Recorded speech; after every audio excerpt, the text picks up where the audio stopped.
ગુજરાત સરકાર માટે કાયમી શબ્દ માથાના દુખાવા સમાન બની ગયો છે। છેલ્લા 1.5 વર્ષથી ટેટ પાસ આંદોલન કરી રહેલા ઉમેદવારો છે તે તેમને કાયમી શિક્ષક તરીકે ભરતી કરવામાં આવે તે પ્રકારની માંગ સાથે અવારનવાર ગાંધીનગરમાં જઈ રહ્યા છે, ધામા નાખી રહ્યા છે, શિક્ષણ મંત્રી અને મુખ્યમંત્રીને રજૂઆત કરી રહ્યા છે। પરંતુ રાજ્ય સરકારના મુખ્યમંત્રી અને શિક્ષણ મંત્રી દ્વારા માત્ર આશ્વાસન આપવામાં આવી રહ્યા છે, પરંતુ તેમની ભરતીને લઈને જે થોડાક સમય અગાઉ જાહેરાત કરવામાં આવી છે તેમાં ચિત્રકલા, વ્યાયામ અને કોમ્પ્યુટરોના શિક્ષકોની ભરતીનો સમાવેશ કરવામાં ન આવતા તે શિક્ષકો છે આજે ગાંધીનગર પહોંચ્યા હતા અને વિરોધ પ્રદર્શનની શરૂઆત કરી હતી। તે દરમિયાન ફરી એકવાર જેવી રીતે પોલીસ આંદોલનકારીઓની અટકાયત કરતી હોય છે તેવી રીતે આ ઉમેદવારોની અટકાયત કરવામાં આવી। ગાંધીનગરમાં ફરી એકવાર ઉમેદવારોને ઢસડવામાં આવ્યા। સમગ્ર ઘટના છે તે વિશે વાત કરીશું આ વિડીયોમાં। વૈષ્ણવજન તો તેને કહીએ જે પીડ પરાઈ જાનાને રે। નમસ્કાર દર્શક મિત્રો, નવજીવન ન્યૂઝમાં આપનું સ્વાગત છે। હું છું ફૈઝાન।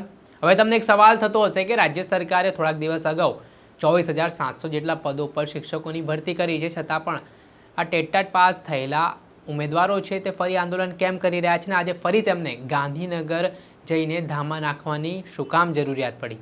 અને તેની પાછળનો જવાબ છે ચિત્રકલા, વ્યાયામ અને કોમ્પ્યુટરોના શિક્ષકો છે તેમના એવા આરોપ છે કે સરકારે જે 24,000થી વધુ પદો પર ભરતીની જાહેરાત કરી છે તેમાં તેમનો સમાવેશ નથી। તેના કારણે તેઓ સરકારનું ધ્યાન દોરવા, સરકારને ઢંઢોળવા કે તેમની ભરતી કરવામાં આવે તે માટે આજે સવારથી ગાંધીનગર મુખ્યમંત્રી કાર્યાલય ખાતે મળવા જવાની જીદ પકડીને તેઓ વિરોધ કરવા માટે આવ્યા હતા, જેમાં ટેટ પાસ ઉમેદવારો છે તે અલગ અલગ ચિત્રકલાના હોય, વ્યાયામના હોય, કોમ્પ્યુટર શિક્ષકો હોય, તે તમામ દ્વારા એક જ સૂરમાં માંગણી કરવામાં આવી હતી કે તેમની કાયમી ભરતી કરવામાં આવે। ત્યારબાદ તેમના દ્વારા ગાંધીનગરમાં વિરોધ પ્રદર્શનની શરૂઆત કરવામાં આવી હતી ને જેવી રીતે ભૂતકાળમાં આપણે દ્રશ્ય જોયા છે કે જ્યારે ઉમેદવારો વિરોધ પ્રદર્શન કરે ત્યારે પોલીસ દ્વારા તેમની ટીંગાટોળી કરી લેવામાં આવતી હોય છે, તેમને ઢસડવામાં આવતા હોય છે અને આ જ પ્રકારના દ્રશ્યો ફરી એકવાર ગાંધીનગરમાંથી સામે આવ્યા। આજે ફરી એકવાર ટેટ પાસ થયેલા આંદોલનકારીઓને ઢસડવામાં આવ્યા, તેમની ટીંગાટોળી કરી દેવામાં આવી।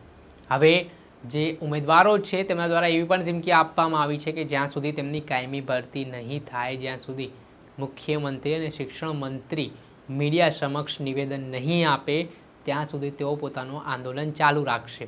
જો કે આમાં કેટલાક શિક્ષકો છે તે મુખ્યમંત્રીને મળવા પણ ગયા હતા અને તેમનું એવું કહેવું છે, આશ્વાસન આપ્યું છે કે આગામી સમયમાં જે તેમની રજૂઆત મળી છે તે રજૂઆતને ધ્યાનમાં રાખીને કોઈ યોગ્ય પગલાં લેવામાં આવશે। પરંતુ હજી પણ આ ઉમેદવારો છે તેમને સરકારની આ જાહેરાત ઉપર વિશ્વાસ નથી, આ આશ્વાસન ઉપર વિશ્વાસ નથી ને તેઓ દ્વારા માંગ કરવામાં આવી રહી છે કે સરકાર સત્તાવાર નોટિફિકેશન જાહેર કરીને તેમને કાયમી ભરતી માટે જણાવે।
હવે જોવાનું રહ્યું કે જેવી રીતે વિરોધ પ્રદર્શનની જે શરૂઆત ગાંધીનગરમાં કરીને ત્યારબાદ ટીંગાટોળીના એ જ દ્રશ્ય જે જૂના જોયા છે. ભૂતકાળમાં પણ આપણે આ બધા જ્યાર ગાંધીનગરમાં ટેટ પાસ આંદોલનકારીઓ એકત્ર થયા છે, તેમણે વિરોધ પ્રદર્શન કરવાની શરૂઆત કરી છે, તે દરમિયાન પોલીસ દ્વારા એક્ટિવ થઈને તમામ જે ટેટ પાસ થયેલા ઉમેદવારોને ઢસડવામાં આવ્યા, તેમને ટીંગાટોળી કરવામાં આવીને અટકાયત કરી લેવામાં આવી અને તેમનો અવાજ છે તેમને દબાવવાનો પ્રયાસ કરવામાં આવતા હોવાના પણ પોલીસ ઉપર આરોપો લાગ્યા છે.